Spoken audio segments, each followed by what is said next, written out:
Okay, we pray. Gracious and loving God, indeed we are celebrating all mothers today, but we're also celebrating those that serve in a parental role, whether they have their own children or whether they are taking care of others. We pray for all those that love children, that are reaching out. They are being your hands and feet in this world, God. So we ask that you open our hearts and minds this day so that we can hear your message through your humble servant. We pray. Amen. So I want to share a couple things. Just as a little sidebar, I missed the Bible trivia, and I really didn't want to miss that, but I had already had a commitment for the local pastor's licensing school for the entire conference. I run the program.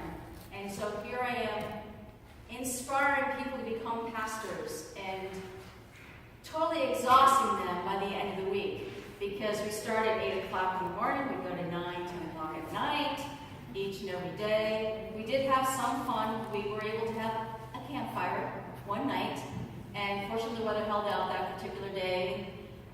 They got to play a little bit, be like campers again, and they even made s'mores. So, that was a good thing. But most of the time was some pretty intensive work on what it means to become a pastor. And I just got back last night. So I had my puppy Kelsey represent me in the crop walk. I don't know if she gets a t-shirt or not, but that'd be cool if she did. If she did, that's okay too. Yes, and so we can tell how important it is to be a parent because we have these very adorable little ones who just love to let us know how special and precious they are. So I want to share something. This gentleman, James Merritt, had something that he wrote about mothers, and it was after interviewing a group of second graders. So you can kind of get a feel for what the answers might be. Why did God make mothers? Answer, to help us out of there when we were getting born. How did God make mothers? Magic plus superpowers and a lot of stirring. Well, what ingredients are mothers made of? God makes mothers out of clouds and angel hair and everything nice in the world and one dab of me. Why did God give you your mother and not some other mom? God knew she would like me a bit more than other people's moms would like me. What kind of a little girl was your mother? I don't know, because I wasn't there. But my guess would be pretty bossy. But they did say she used to be nice. Why did your mom marry your dad? Well, she got too old to do anything else with him.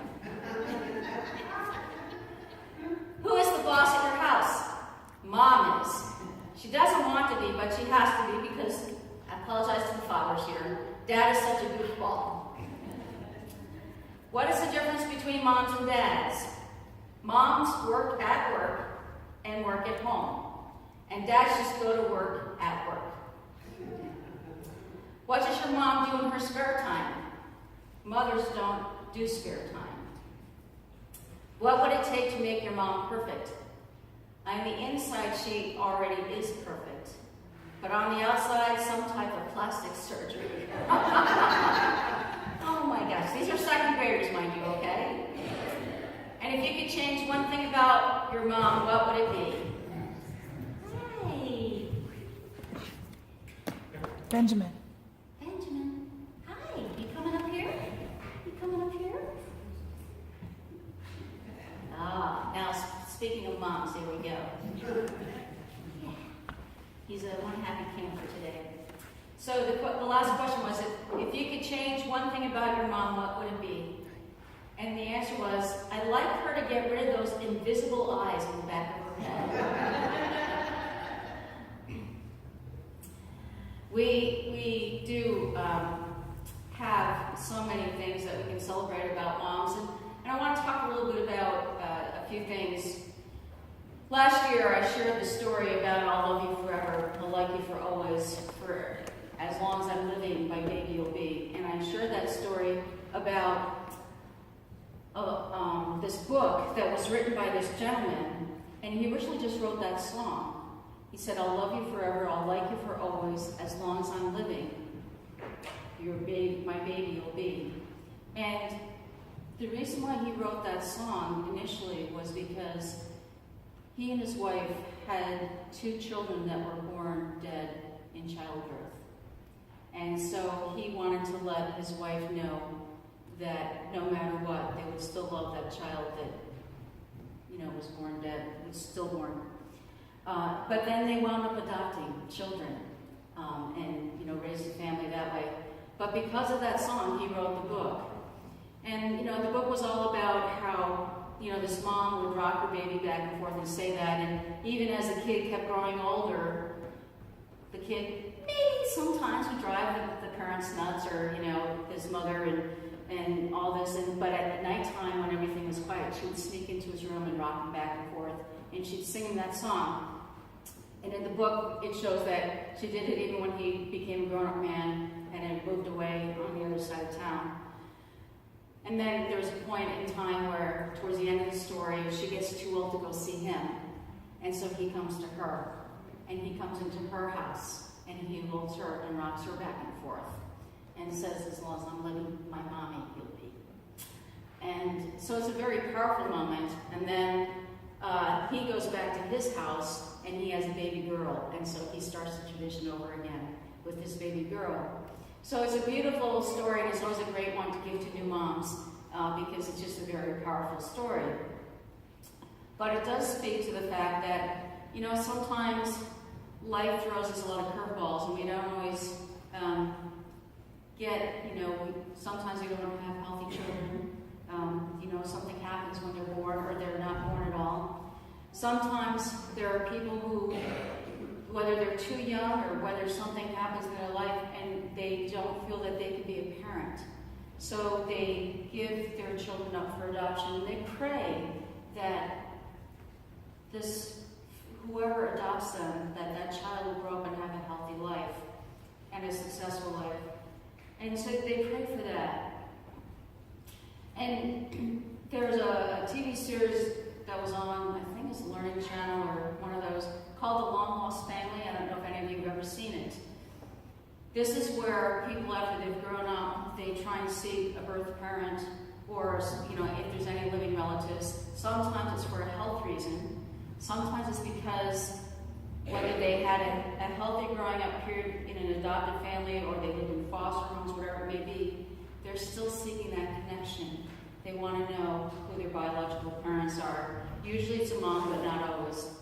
And so there's people that do all this searching, they do DNA tests, and most of the time they find a way of reuniting. And what's special about those moments is there's a time of reconciliation, a time of forgiveness, and what emanates from all of that is the love. No matter what, love comes through. And that's one of the reasons why I shared that particular passage in Corinthians, is that because love, no matter what, whether that person ever finds their biological parent or not, most of the time when they interview these biological parents that had to give up their child for one reason or another, that parent never stopped loving that child. And sometimes they have to cope with the fact they may never, ever meet that child when they grow up. So there's always a tough time for some of them, but there's also healing that can take place with those that can be reunited. The other passage that I talked about from Isaiah talked about I will be with you through all sorts of storms. It says, "Do not be afraid, I will save you. I have called you by name, you are mine. When you pass through the deep waters, I will be with you. Your troubles will not overwhelm you. And when you pass through fire, you will not be burned. The hard trials that come will not hurt you." Now, I know we do go through some difficult trials, and I know sometimes we do have some pain, but doesn't it help us when we know that we have a loved one that's there to support us?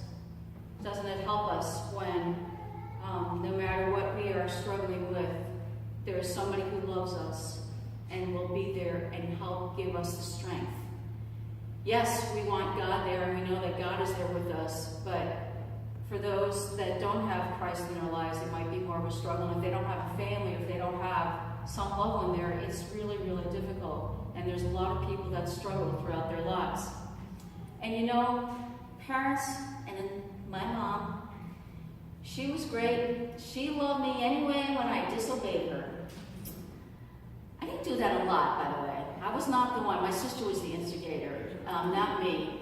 She came up with all those really cool ideas to get into trouble. That's why she became a school teacher, because she was always in the principal's office. So kids can't get away with things now because, you know, she knew how to do all that stuff.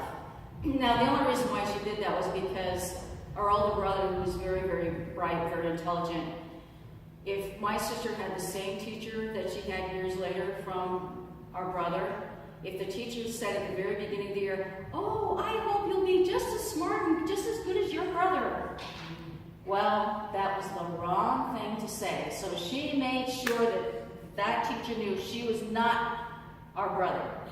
And so she would create all sorts of chaos sometimes. Not in a nasty way, but she'd make her point across, and the teachers soon learned that, yeah, they are different people. So you can imagine what it was like when I followed her. But anyway, there was a time when I was little, and we had we were at the top of these two hills, and we were at what was called like a dead end of the road, you know, kind of like a circle, but not quite. And I was just gotten a bigger bike, you know, so I was still a little bit new with it. And I wanted to go down this one hill, which was kind of steep. On my bicycle, my mother said, "Don't you dare, because you're going to slip and fall, because there's sand and everything down there, you're going to skid, you're going to hurt yourself." Well, I thought I was pretty good on that bike. Did I listen to my mom? No. Did I get on my bike and ride down that hill? Yes. Did I lose control? Yes. Did I get into the sand? Yes. Did I skid and wipe out? Yes. Did I totally mess up my knee? Yes. Not in a bad way, mostly just cuts and scrapes. And then I had to walk my bike back up the hill and hobble back home. And of course, the next day was some big thing in school, and I couldn't run the way I normally did. But, you know, my mom was so good. She didn't yell at me or anything else, because she could see that I already knew I did wrong and I had hurt myself. And so instead, what does she do? She cleans my wounds, she bandages them, and she tells me that she loves me. Simple incident, but yet I think there's other times in our lives when we still need that. And whenever I used to go home and visit my mom, you know, it was always getting that mom hug that, you know, made you feel okay. But there's other times in our lives where we don't have somebody to support us, and we try and cope with going through some difficult things. But one of the things that helps us is our faith, because Jesus told us to love one another. At the end, when he was sending people out, he said, "Love one another just as I have loved you." And that's what Jesus continues to ask us to do. He asks us to love one another as Jesus has loved us. And so one of the things that we can do today is we can celebrate and honor all the women, whether they were the best moms in the world, or whether they struggled, or whether they lost their children, or whether there were people who never had children but yet acted in a motherly or grandmotherly role. They helped inspire some of us to be who we are today.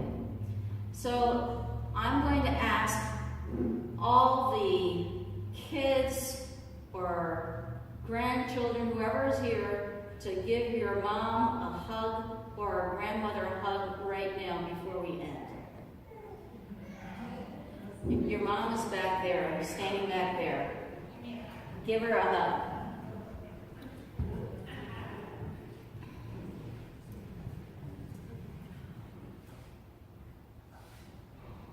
All right.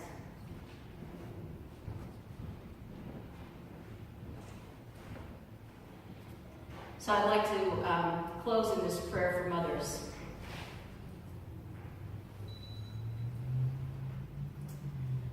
Where would we be without our mothers' love, Lord? Bless our mothers with wisdom to teach and guide their children in a way that will help them to follow you and to become men and women who will be pleasing in your sight. Give all mothers the patience to deal with the difficulties of their job, and most of all, give them a special blessing as they care so lovingly for the gifts that you have allowed them for the honor of raising your children. We ask this in Jesus' most precious name.